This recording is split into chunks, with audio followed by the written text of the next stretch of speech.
We are now being joined by Dan Perry, who's an international affairs expert, joining us live from Tel Aviv. Dan, thank you so much for joining us here today on the channel. Pleasure, as always, being able to have you on. Now, after months of escalating violence and repeated ceasefire failures, what makes this agreement different, if in any way at all? Is there any reason to believe this truce will hold, or is it simply another temporary pause before renewed hostilities?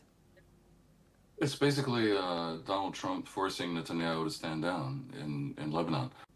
It's basically Donald Trump forcing Netanyahu to stand down in Lebanon because he wants the deal with Iran to go through, because he's desperate for the Strait of Hormuz to open. That's more or less the situation. But we have a fundamentally unstable situation because Hezbollah remains not disarmed, and Hezbollah simply must be disarmed. There is no way that Israel is going to accept continued threats from Hezbollah, and it's aligned, as I've said many times on your show, with the government of Lebanon that cannot any longer accept its sovereignty to be undermined and essentially rendered laughable by the presence of Hezbollah as an armed force stronger than the army. So whatever happens now, and I do assess, to your question, that the ceasefire will hold for a time in order to enable the larger issue in the Persian Gulf to unfold, this issue is not going away. And when one way or another, Hezbollah will need to be disarmed in Lebanon, even if a moderate and center-left liberal Israeli government comes to power in October, as seems likely, they too will not be able to accept the continued presence of Hezbollah as a threat on their northern border, and neither should Lebanon. So this is a major issue for the midterm, but in the short term, yes, I think probably a ceasefire will hold. And then also, Iran reportedly played a role in helping secure this ceasefire.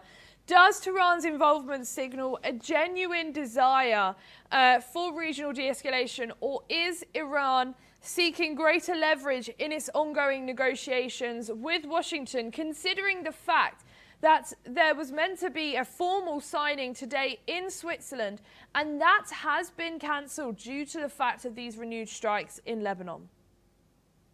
Iran seeks to maintain its proxy militia network around the region. Some will say the terrorist network. And really, I'm not prepared to say this is Iran. The Iranian regime that is not elected, not legitimate, not democratic, wants to continue to wreak havoc in the region, in Syria and Lebanon and Yemen and Israel, Palestine, and Jordan and Iraq, via this proxy network.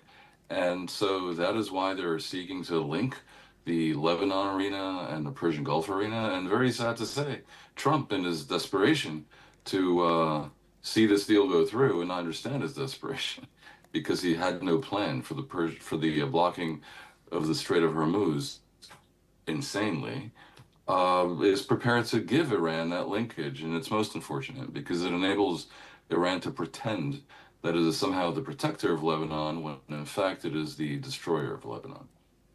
The core disputes remain unresolved, including Israeli security concerns, Hezbollah's military presence, and questions about broader arrangements. What would a durable political settlement actually require? Well, if you're actually serious about a durable political settlement, it would require the removal of the regime in Iran, which is an oppressive, despotic regime that, as I said before, is not legitimate and is committing aggression against the entire region with their proxy militias. I don't know how realistic that is, and what is the time frame where that will happen. It will certainly happen eventually, but will it happen in the next year or two or three? I do not know. In the immediate environs of Israel, there is simply no way that anything really good and really meaningful is going to happen until Hamas and Hezbollah are disarmed. And for this, there needs to be significant international and perhaps especially Western and Arab focus.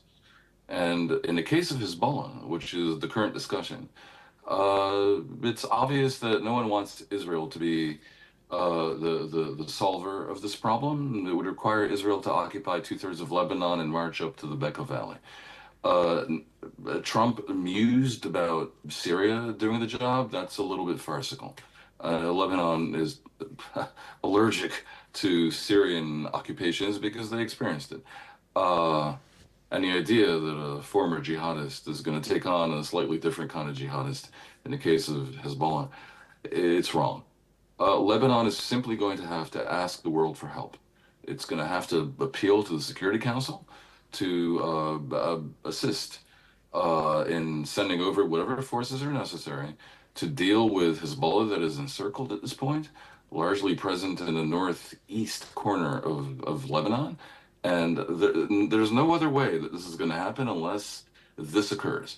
As for Hamas, a little bit more difficult. Uh, the creative machinations are going to be needed to get Hamas to disarm in Gaza. And I think in both cases, a factor is going to be whether the Arab League, and in particular the Persian Gulf countries, Saudi Arabia and various Emirates, make clear that there is monumental aid ready to go in instantaneously on the condition that this happens. In both cases, Lebanon and Syria, if the people are made aware that much succor is imminent, if they support external intervention to get rid of these diabolical players, I think that is relevant.